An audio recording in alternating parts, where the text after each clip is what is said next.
Shit We've Read is brought to you by Oblivion Geeks in partnership with Bilo Network. Please visit shitwe'veread.com to support the show. Now, let's talk about some books.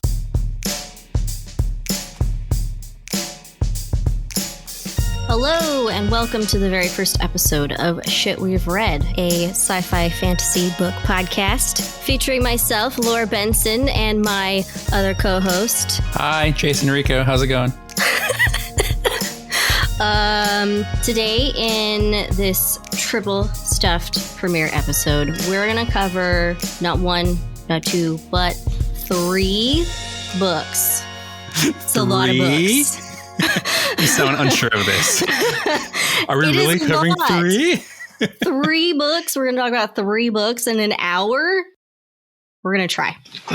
We'll see how this goes. Just remember, before we jump into this, we're not professional book reviewers or critics. Absolutely not. We're just talking about the shit we've read. So maybe don't take us too seriously. So the books we're going to talk about are Renegades, Archenemies, and Supernova, which is a young adult superhero trilogy by Marissa Meyer. And if you recognize her name, that is because she is also the author of The Lunar Chronicles, which is a very popular series. Yes, also very good. Read it if you haven't. Definitely. But before we get into that, let's talk about the shit we are currently reading. Jason, what are you reading? So I want to talk about a few things I actually have just finished reading over the last few weeks. The first of them is the entirety of the Grishaverse by Leigh Bardugo. That's a lot of books.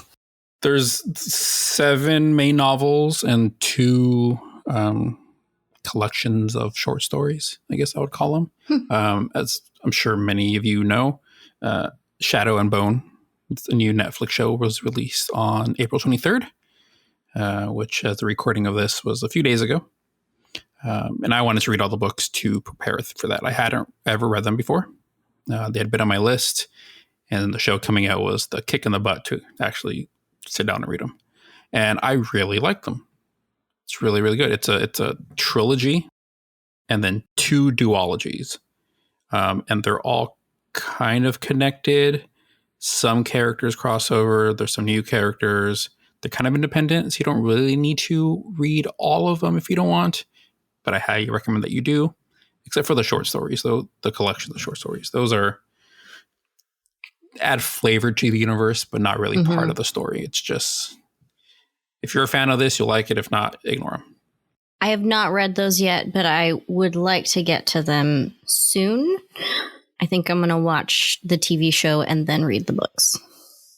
Yeah, they're good books. I like the show as well.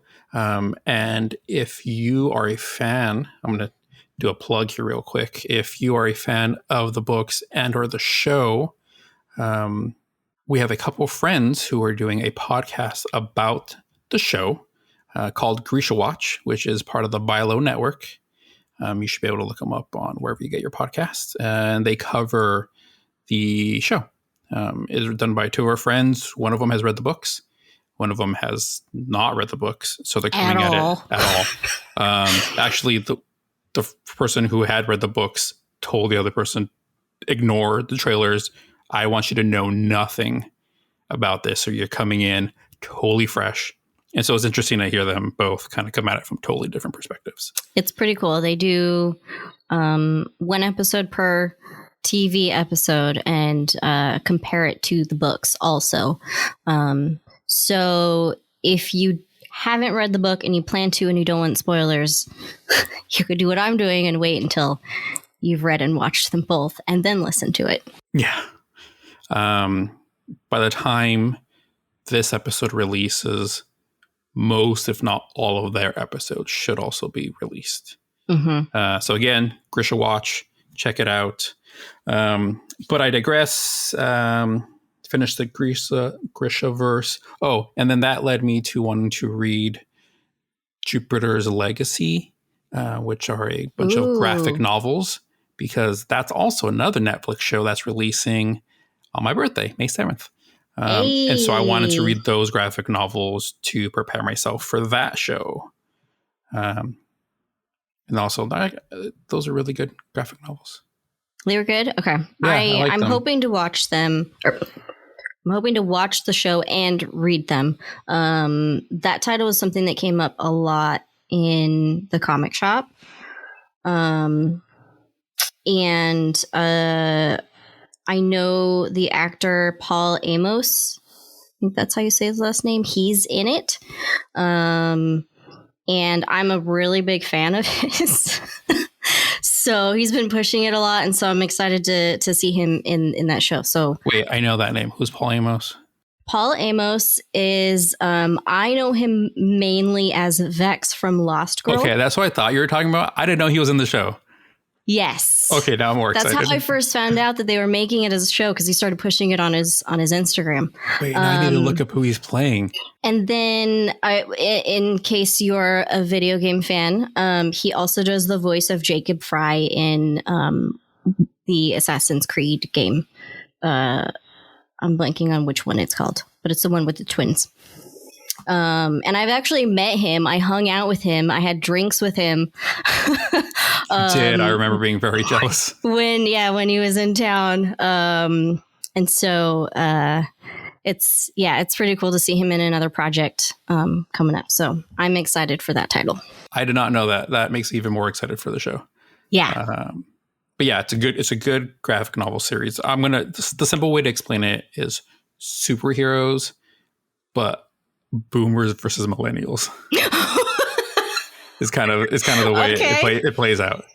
You know, think of like the Justice League as the boomers, like they're the classic. You got Superman and Wonder Woman, like the classic archetypes, and then you have the new generation that are like, man, these old guys don't know what the heck they're doing. So it's that kind of generational clash, and it's really good. So, well, it looks cool. I'm excited for it, and yeah. So read the comics. You're saying? Oh yeah, they're quick reads. They're quick reads. I read all. There's 4 volumes, and I read them all in like 2 days. So cool. We'll have to pick those up soon. Yeah. Anyhow, that's what I've been reading. What about you? I am in between books right now. So I just finished Kingdom of the Wicked by Carrie Maniscalco. It is a YA fantasy. I want to say maybe a little bit historical fiction. But it was pretty cool. It's about a couple of twin witches, and basically the 7 deadly sins, kind of. And there's definitely some romance in here. It wouldn't be a YA book without it. Of course not. But it was funny. Jason, I totally thought you had read this book before I read it. Nope. So not yet. Yeah, I was reading it, and I sent Jason a message, and I was like, am I reading a romance novel? This sounds like a romance novel. The way that the author is describing some of the men sounds like this is a romance novel.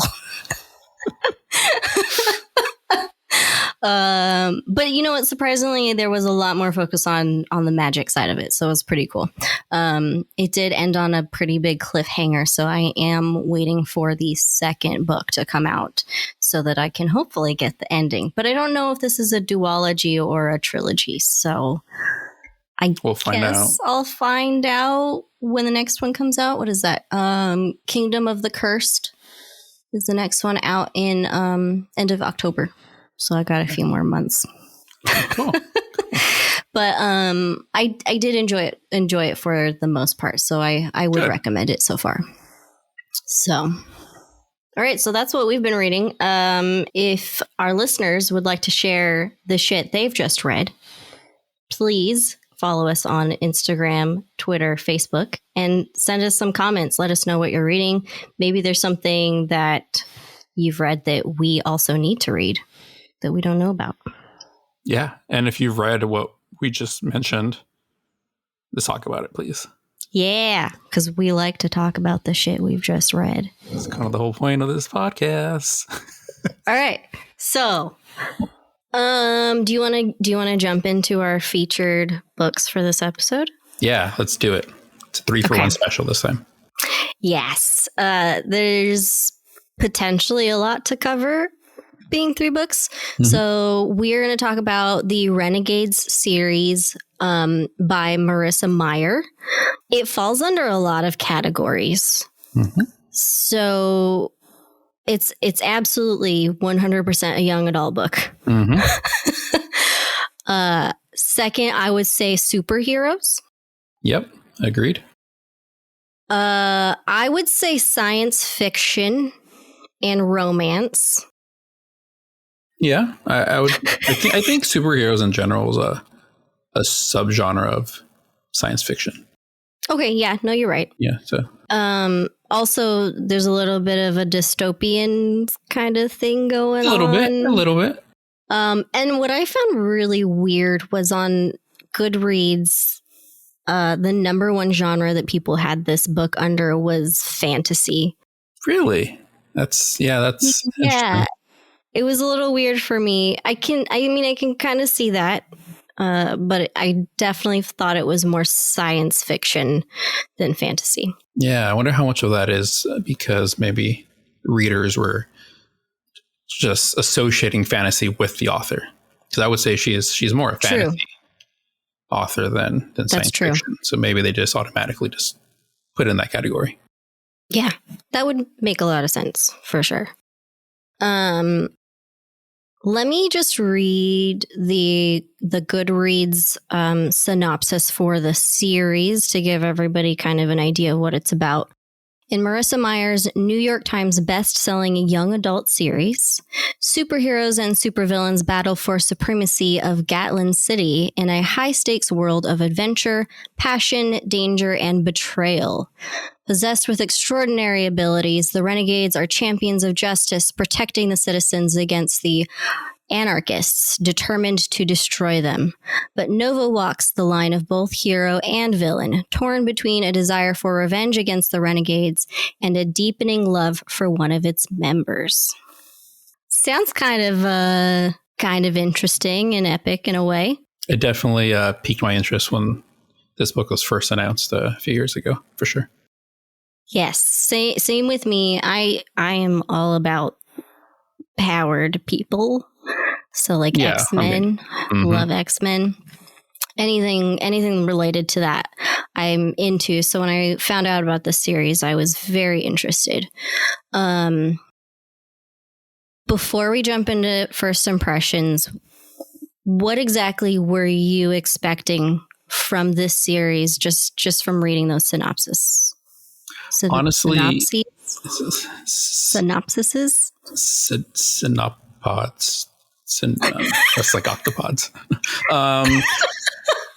Honestly, I didn't know what to expect, only because I think her first series, The Lunar Chronicles, was definitely fantasy, fairy tale, retelling, romance. Actually, when I think about it, sci-fi. There's some sci-fi in her original series too, but it's very young adult for me. And so when she announced she was writing a superhero trilogy, my brain couldn't put superhero and young adult together because I had never read anything like that before. We're both big comic book geeks, so all the superhero stuff I'm familiar with are from comic books. Mm-hmm. And I wouldn't say really many comic books are young adult. Even like the teenage superhero teams, I wouldn't classify them as a young adult. The teen rated comics usually border more adult. Yeah. So I didn't really know what to expect. But I was very interested in seeing what she did. I always love seeing new takes on a superhero universe that isn't the big two, DC or Marvel.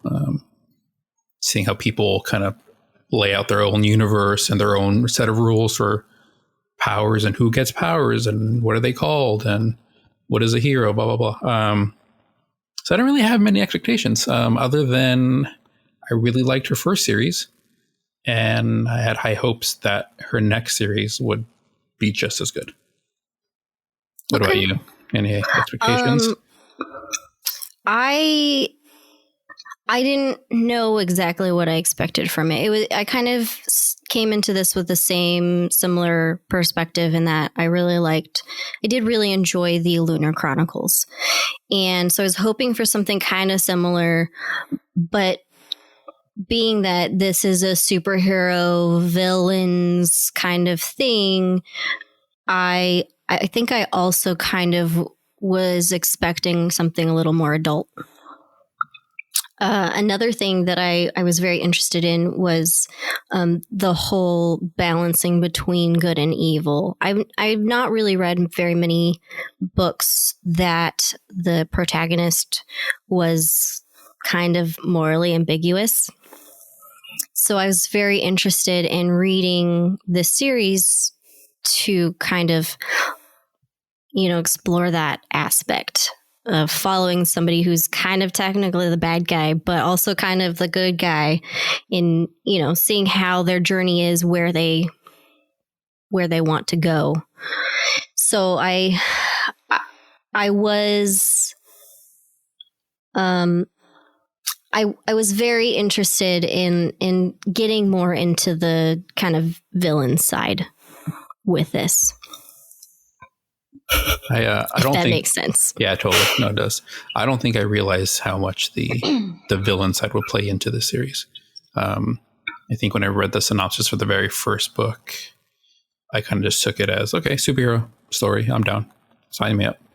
And then the synopsis for the next two came out. I'm like, oh, this is more villainy than I anticipated. And again, there isn't a whole lot of stories out there that really focus on the villain as a protagonist. And so I was really eager to see how she does that. Well, so non-spoiler first impressions really quick. Did you like it?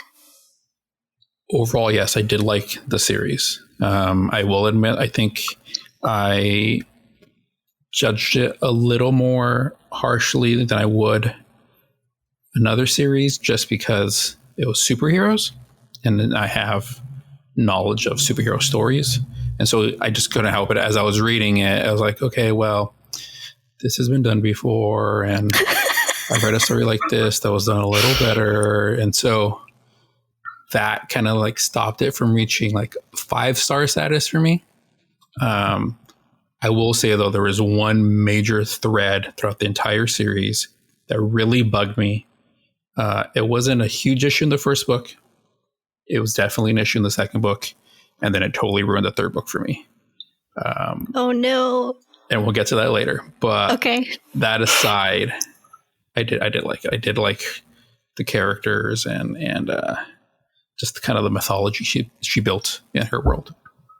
I would agree too. I think overall I did very much enjoy reading this. I did like the characters and some of the scenes and storylines. Overall, it is a very good read, I would say. Very fun, entertaining, but also very young adult.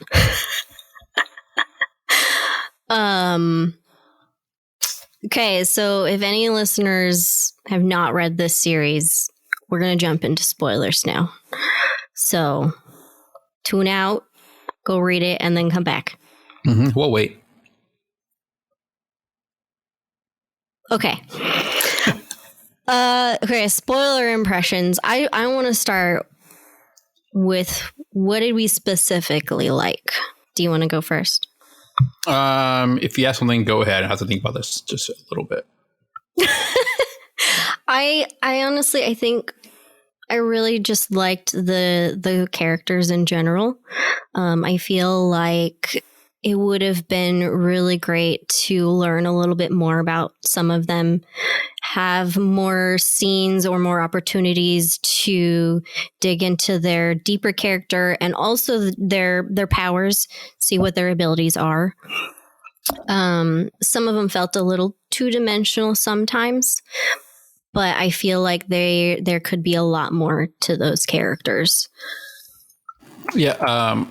One thing I really liked about the series was that so one of the main protagonists, he's a hero.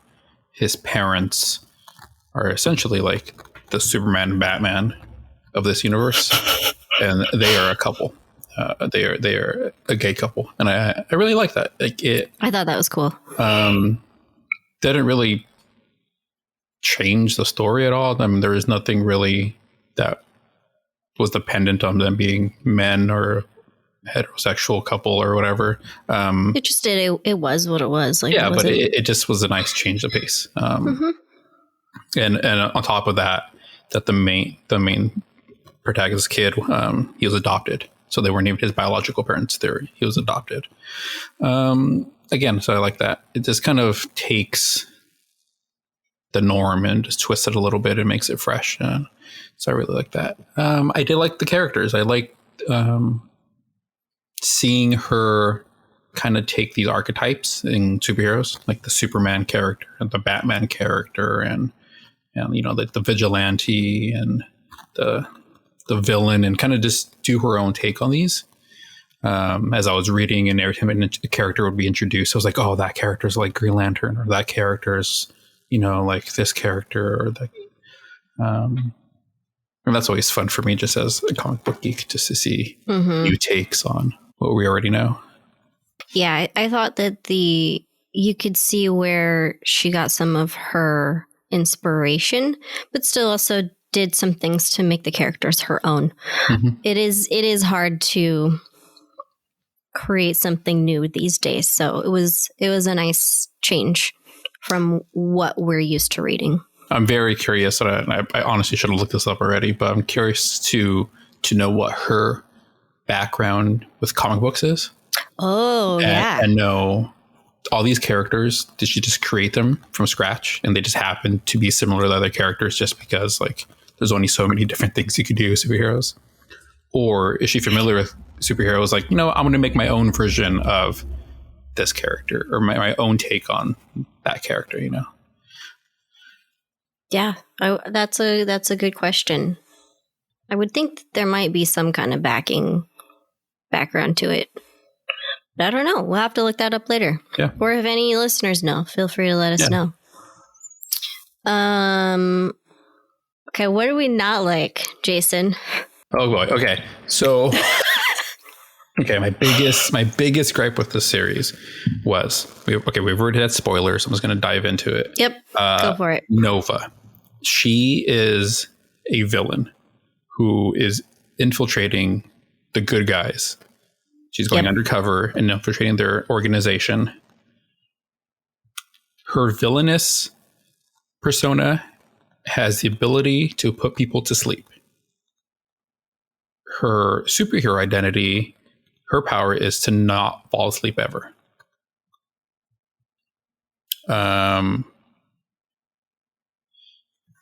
She joins the superhero team, and then all these things start happening.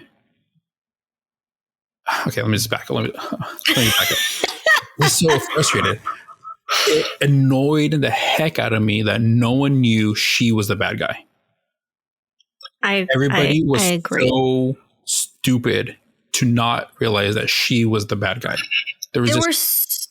There were so many times in all three books where I'm like, how do you not know that she's the bad guy? Yeah. It's just like you have to purposely go out of your way to avoid the clues that she's the bad guy. Yeah, she's not very good at it, and they're just dumb. No, her villain persona, Nightmare, is known to be really good with tech. Her superhero persona is known to be really good at tech. They both have sleep-based powers.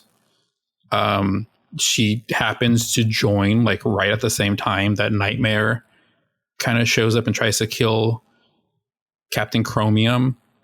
And then like things go missing. The pendant or whatever, the vitality charm goes missing.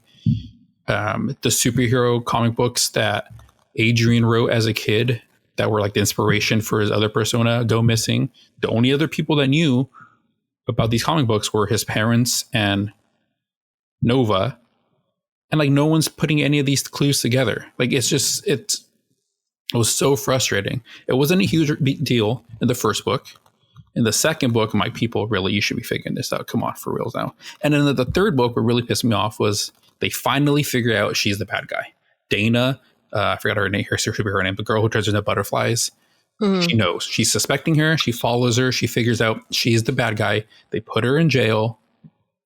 And then someone impersonates Nightmare. Oh no, I framed Nova. I'm the real bad guy. And they believed it. And then they let her go. I'm like, oh my fucking God. I was so irritated. Because I was so happy that they put her in prison. Like, finally, thank God, they put her in prison. It was in the beginning of the book, of book 3.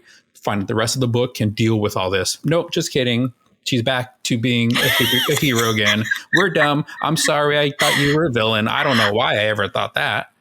I got really annoyed in the third book because they even have a conversation like, since when has Nightmare been able to travel through mirrors?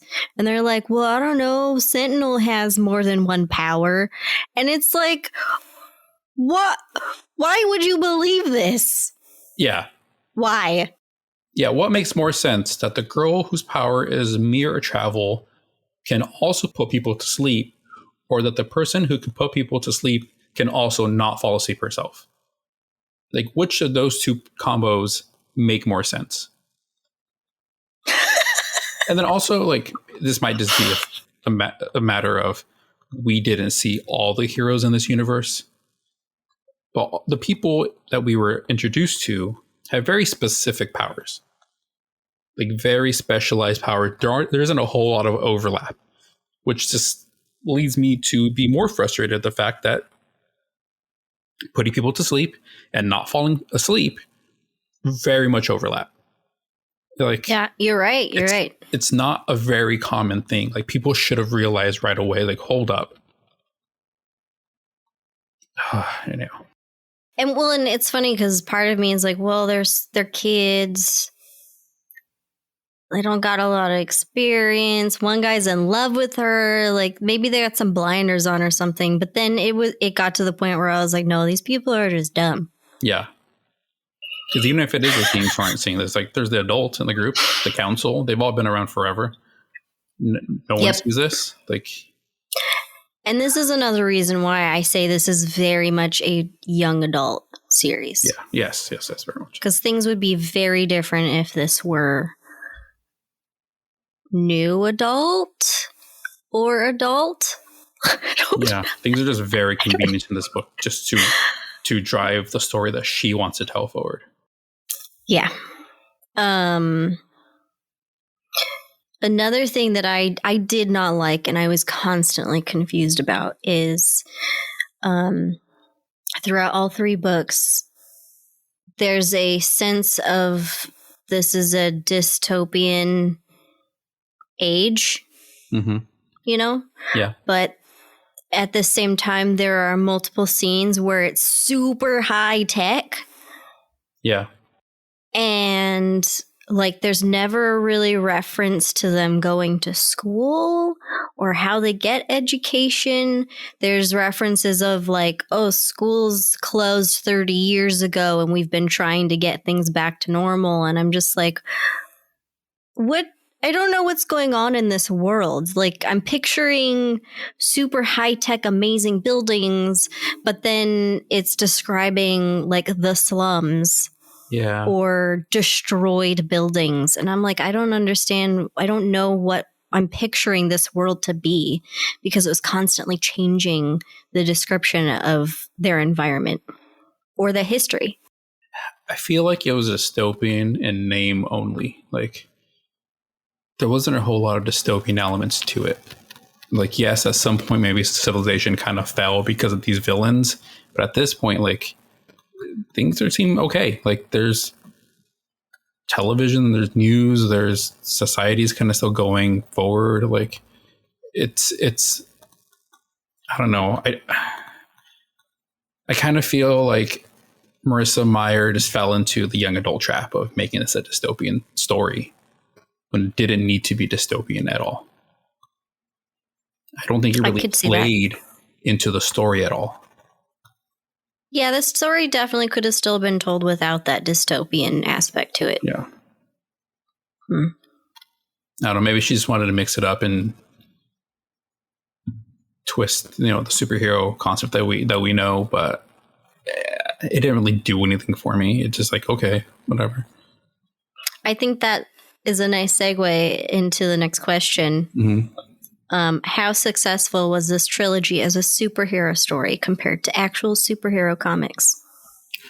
Before I answer that, I do want to back up a little bit and say another thing I liked about this trilogy, because I thought about it as I was griping about Nightmare.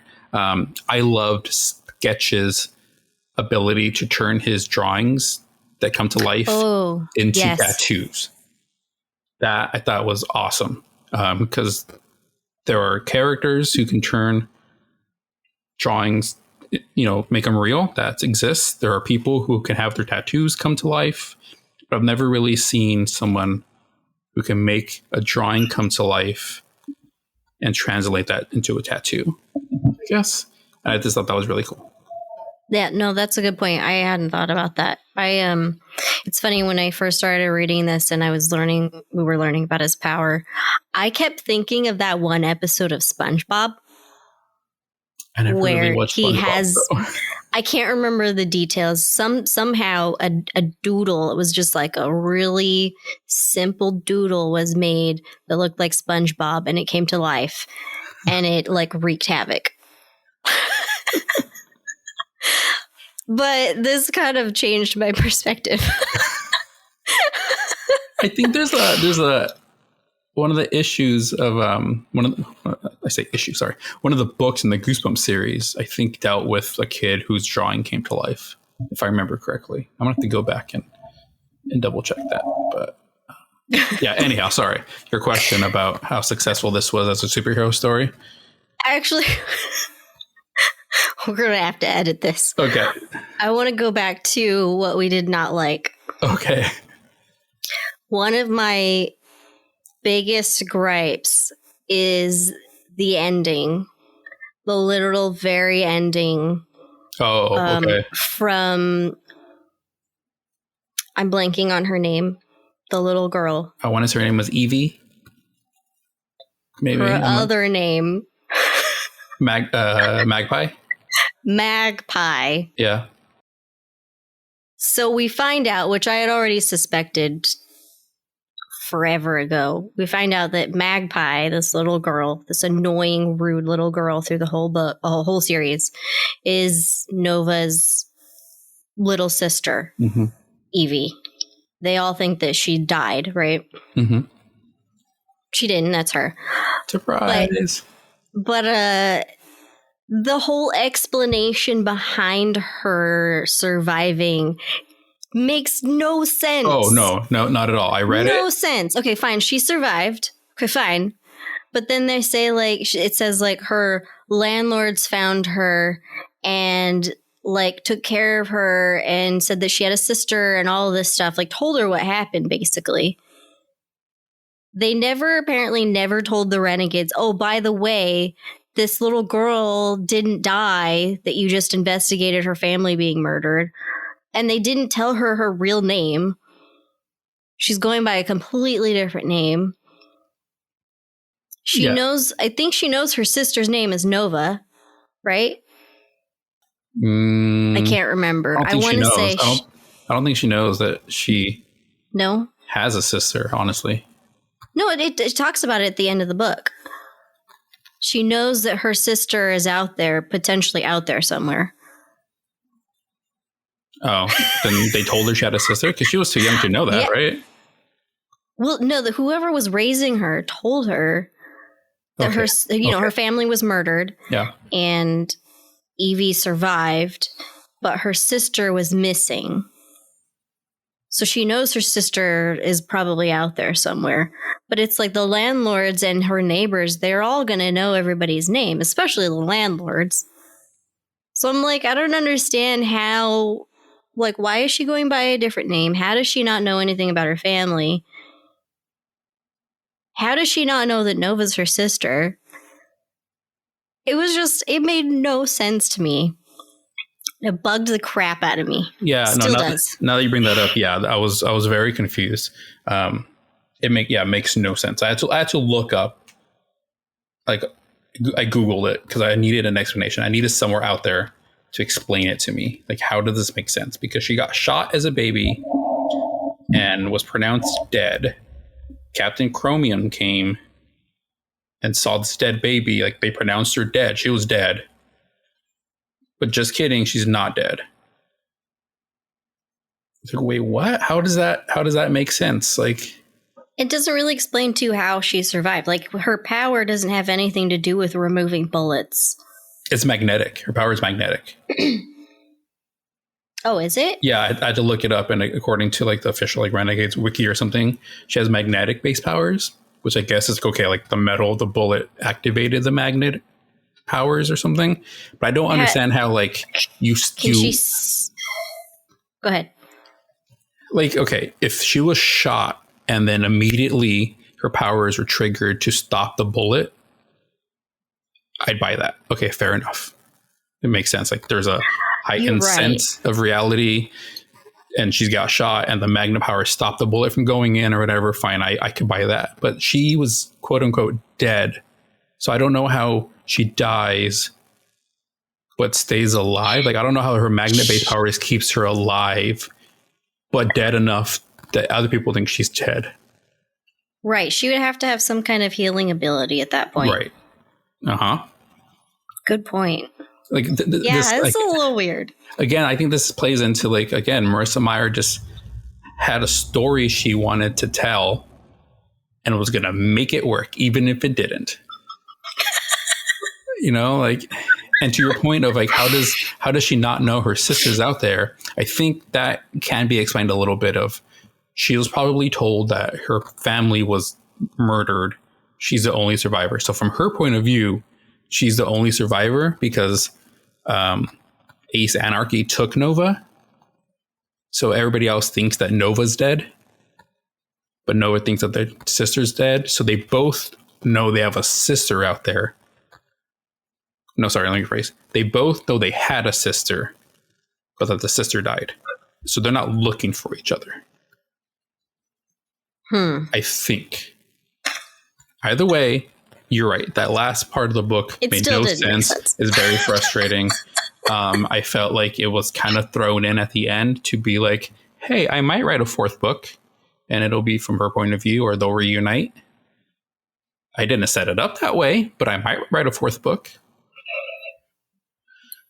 I'm honestly, like, you know, I did just say I really liked a lot of the characters. Yeah. Magpie was really annoying, though. I don't know that I would want to read something about her. She was very annoying. Yeah. I didn't understand why she was so annoying until at the end it's like, oh, you wanted to make her a bigger deal. But why she has to be annoying?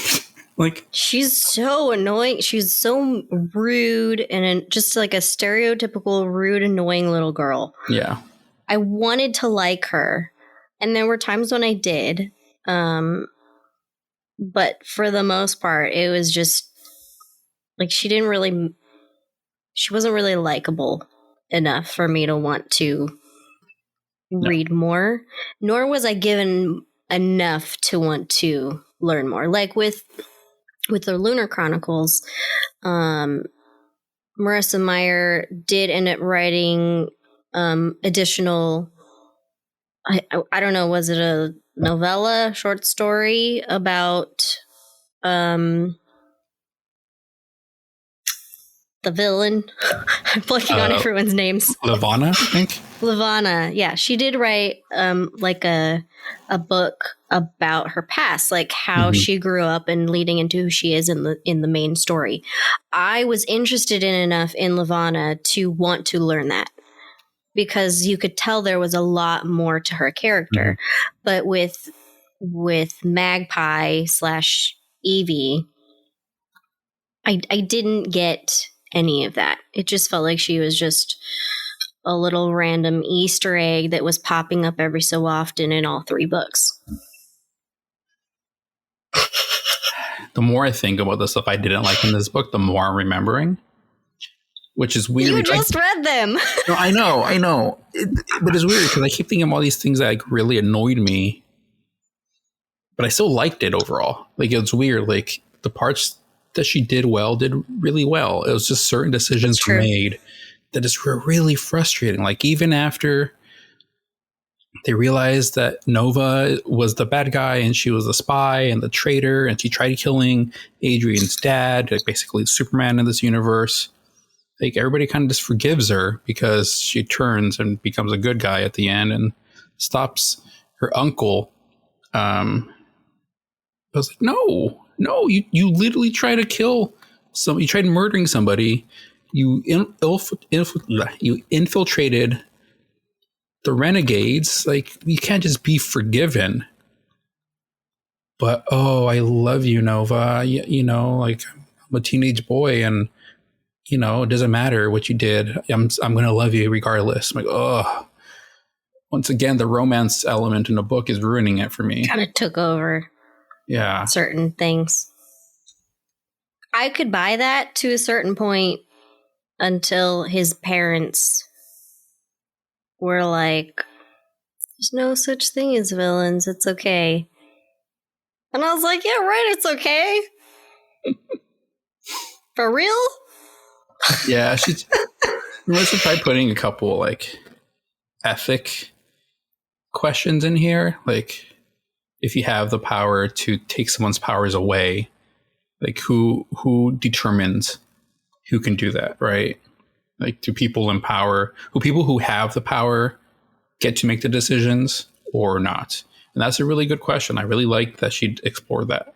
I didn't like necessarily the way it unfolded, but I like that she was trying to explore that and explore the whole idea of good or bad isn't so clear cut. You know, people are capable of both. There's a lot of gray. I totally agree with that. I think some of the best characters are a little morally, ambiguous. I don't know. Like, so many things just fell flat for me, and like the entire series at the end was kind of just ruined for me just because of that. Like, I give the first two books 4 out of 5 stars, and then the last book is kind of, I give it a 3 because there are things about it I like still, but I apparently gave the third book a 5-star rating, but I don't know why. I saw that. I don't know. I was very curious. Like, what did Laura think of it? I'm going to change that right now. Oh, no. I'll just put it down to a 4. She writes very well. Like, she's a great writer. Yeah, yes. Like the pacing of it was really nice, and the dialogue was really cute, and it had some like tender moments and some funny moments, and I like the relationships between people. Like, there's a lot that's done really well. It's just certain decisions kind of ruined it a little bit. And they were kind of big.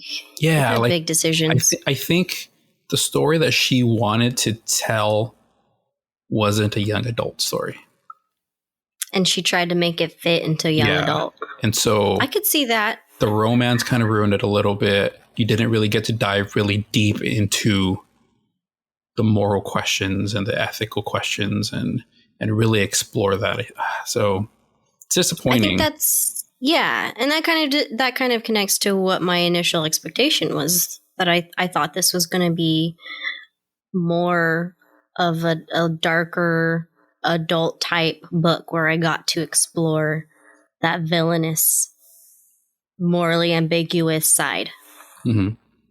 But that makes a lot of sense, the way you just said that, in that she was trying to tell a story that just doesn't really fit in young adult. Yeah.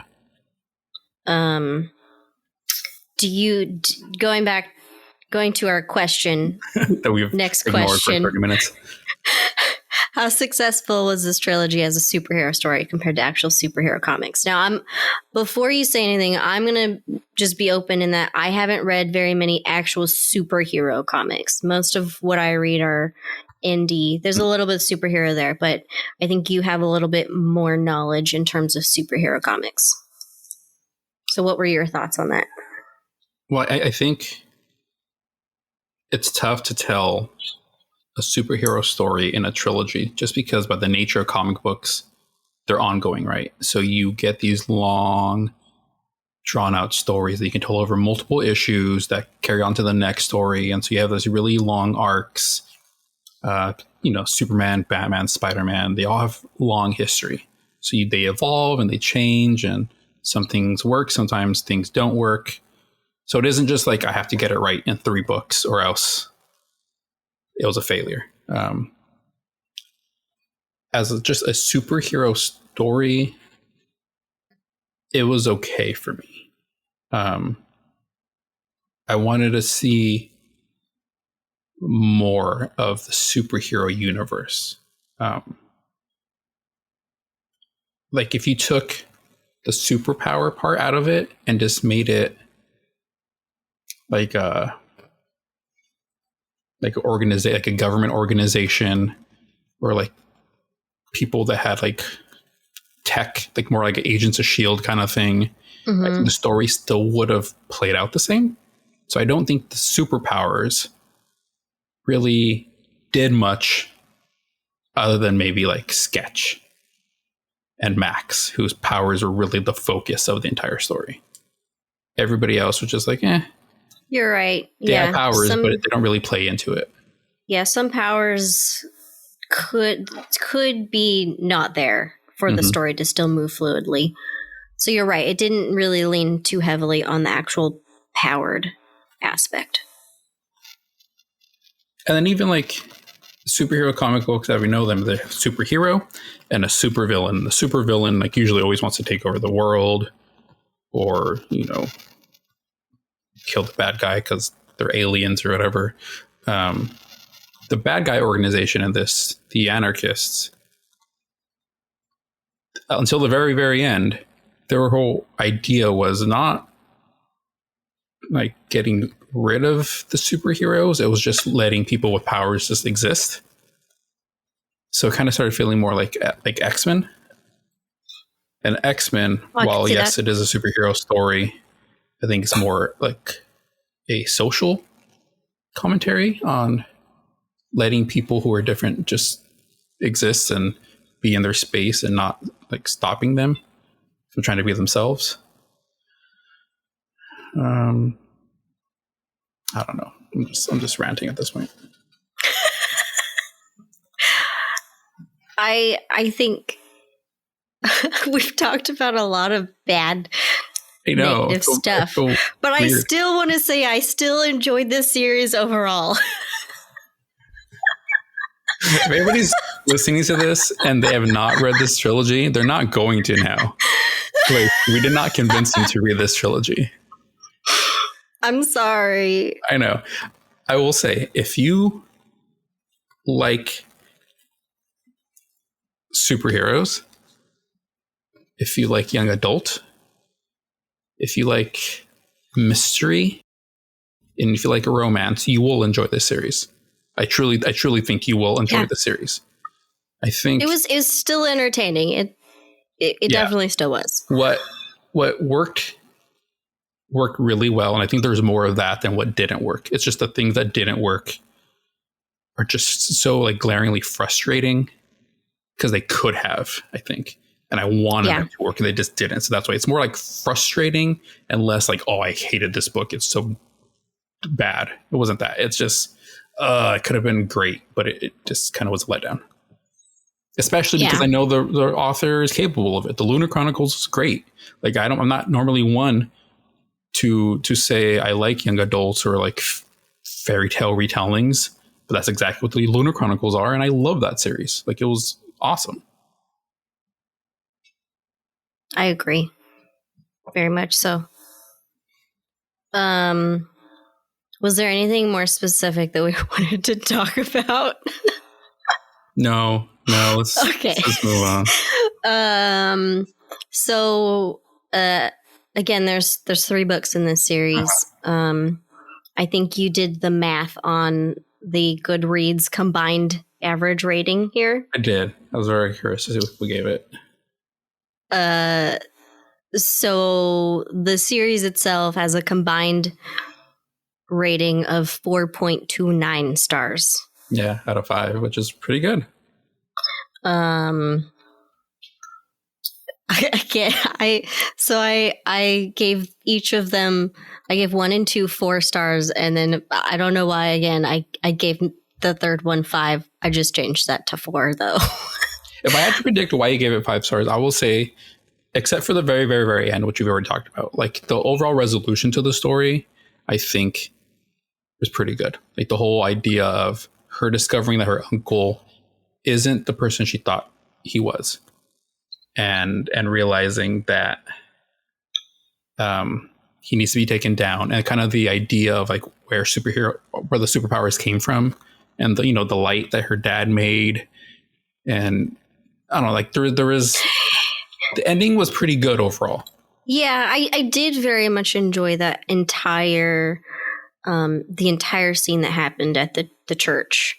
So the fight between everybody, her deciding she does need to stand up for herself and go against her uncle and all that stuff. It was a really good overall scene, and how it ended was interesting. I honestly didn't think that's how it was going to end. And then Max's sacrifice. I thought Max's sacrifice was really good. Like he put on the helmet and amplified his powers and pulled everybody's powers away. Like I didn't see that coming. Yeah. So there's a lot that happened in the ending that I think turned the third book around. But I was already frustrated by that point. Yeah. And then, like you said, the epilogue was kind of like, what? It was kind of weird. It was a weird way to end it. Yeah, I was like, okay. And it just made me irritated. But this is also why I don't like. So I read all 3 of these on my e-reader. And I don't like that when you finish a book, it automatically labels it read and asks you for your rating for it. Because sometimes I don't know what I want to rate it yet. And then, so I'll just like click something and then I'll forget to go back and change my rating. Yeah. I'd definitely change a rating after a day or two. Like I'll go back. I'm like, yeah, like I think honestly, I initially rated the last book 4 stars, like the other 2. Because like I said, it kind of, the sacrifice from Max and the characterization at the end of a lot of the heroes and the sacrifices that a lot of them gave and losing their powers. And then everybody kind of getting their power back at the end. Like I really liked the way the series wrapped up as a whole. But then I sat with it for like an hour or so and like, it's so frustrating. Like it could have been better. Like I think it was just a 3-star book for me, which is disappointing because usually you want the end of a series to finish on a strong note, but it is what it is.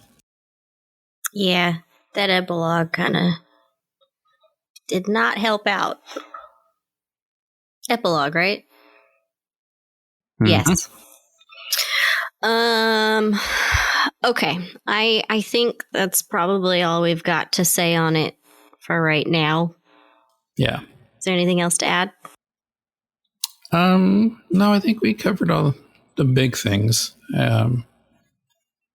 I know it seems like we were griping on this series, and that wasn't our intention by any means. I think we both liked it. Like we genuinely liked it. Like, and I would recommend this series to people.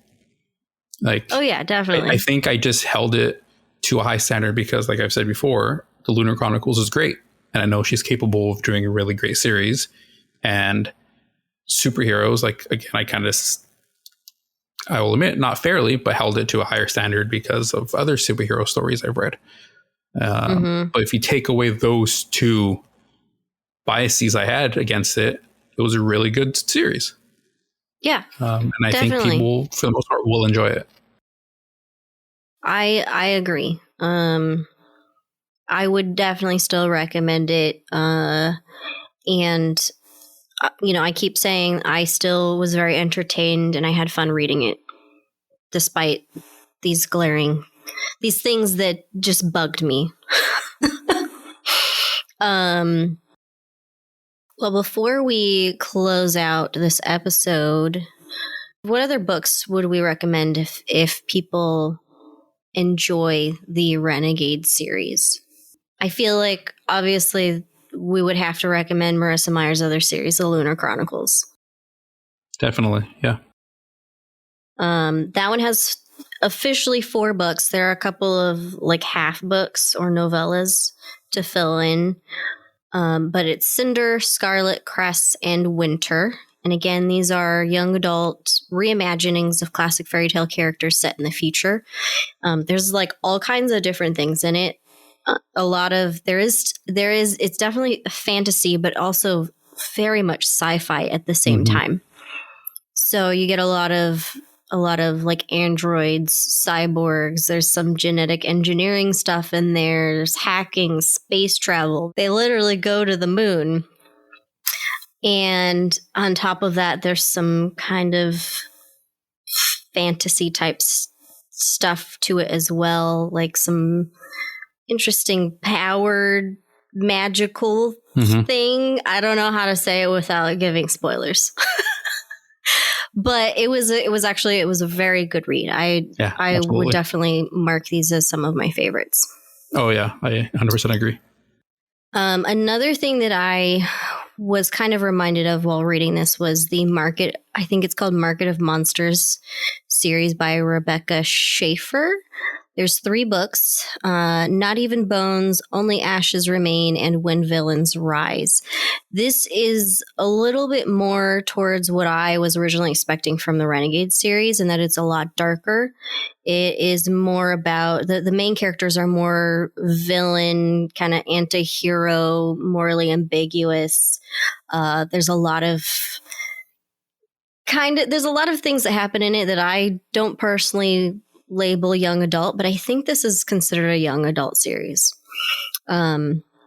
It's also got some powered type stuff in it as well, but it leans more towards like lore, paranormal, supernatural. I think some people put them in under urban fantasy as well.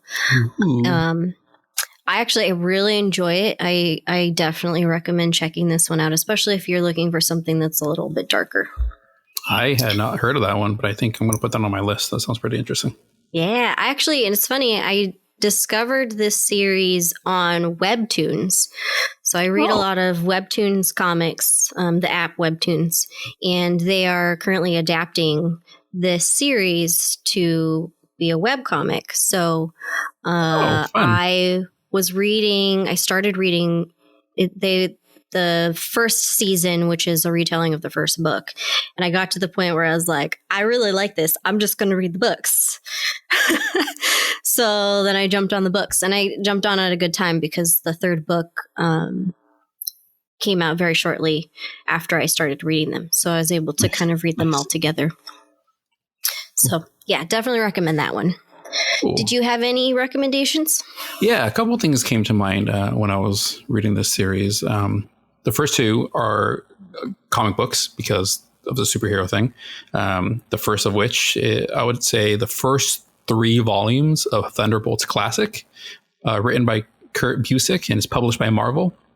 This is about a group of villains who pose as a new team of superheroes. So very in line with kind of Nova going undercover. So they pose straight up as superheroes. And then eventually the series deals with the revelation that, actually they're villains. But also some of these villains kind of want to redeem themselves, and it's their path of redemption of actually maybe trying to become superheroes. And can they? So it's a really interesting kind of concept.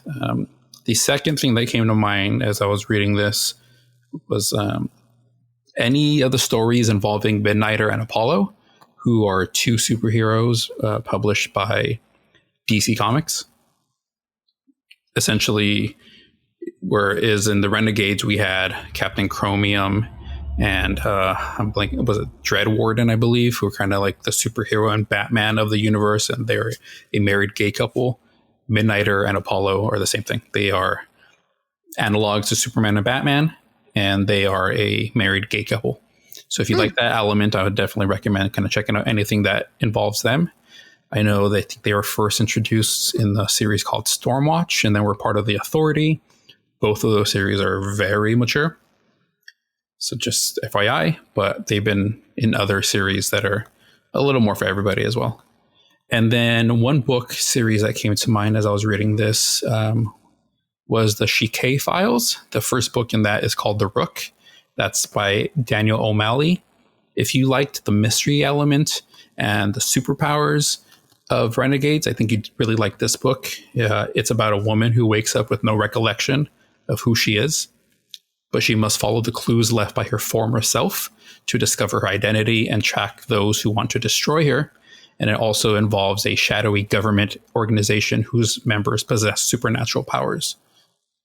We eventually find out that she is one of them. I'm not going to reveal what her power is, but also the organization gives people with powers roles of authority. If you don't have powers or not really cool powers, they don't really want you. So kind of in line with kind of the Renegades, and we only want cool powers. No origami powers allowed. I felt bad for that guy. I know. Well, that book sounds really cool. I might have to actually add that one to my list too. That one actually also got turned into a TV miniseries. I have not watched it myself, so I can't speak to if it's any good. I think that was released 2 years ago. Okay. But there's 2 books in that series now, The Rook and Stiletto. And then I just found out that I think a 3rd book is coming maybe this year. Oh, so, okay. Yeah, pretty good. Cool. So potentially a trilogy then. Mm-hmm. Well, Jason, thanks for hanging out and talking about this series. Thank you for moving it up your reading list. You did me a favor because this has been on my read list for a while. I've been wanting to get to, and I just kept pushing it back. And it's like, all right, fine, I'll just get it done with. And it was a fun read. So thanks for pushing me to move it up. Of course. I needed somebody to talk to about it. I didn't know if maybe the things that I was frustrated over or the things I liked were just me or not. No, it's not just you. Cool. Well, thanks again. If anybody has read these and has anything to add to the conversation, please feel free to message us on our social media or comment. We would like to know your thoughts. You guys can find us online at Shit We've Read. And again, just send us your comments and stuff. Let us know what you thought.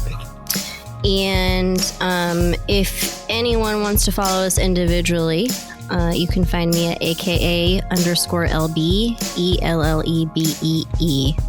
Jason, where would you like to be found? Under a rock reading somewhere, probably. That would be really nice too. But online, you can find me basically on anything as J Ricochet. JRICOCHET. Cool. All right. Thanks, guys. We'll be back next month with another book to talk about. Mm-hmm. Thanks for listening, guys. Thanks. Bye. Bye. This episode of Shit We've Read has been an Oblivion Geeks production, hosted by Laura Benson and Jason Rico, with music by Joshua Chilton. To join the discussion on this and all other books we've read, find us at Shit We've Read on Instagram, Facebook, and Twitter. For episode transcripts and more information about us, please visit shitwe'veread.com. This podcast is part of the Bilo Network. Visit bilonetwork.com for more great geeky podcasts. Thanks so much for listening.